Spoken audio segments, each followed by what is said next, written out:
Hello viewers, another new tutorial problem solve video. WhatsApp. Sorry, this media file does not exist on your internal storage. Problem solve. Do not skip. Let's see how to solve this.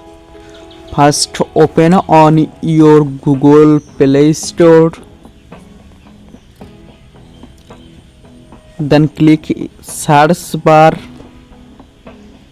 And top right corner click on search bar WhatsApp. Search on WhatsApp app.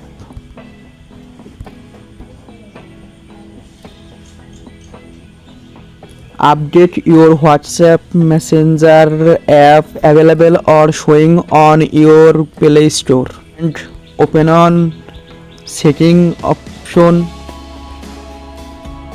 and scroll down. Then click on apps option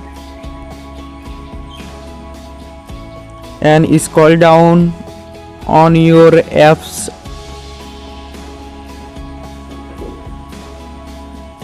and tap on WhatsApp option and tap on storage and clear cache option. Click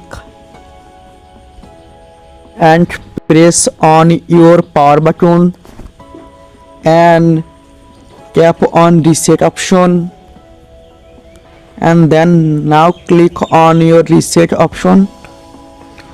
I hope your problem solved.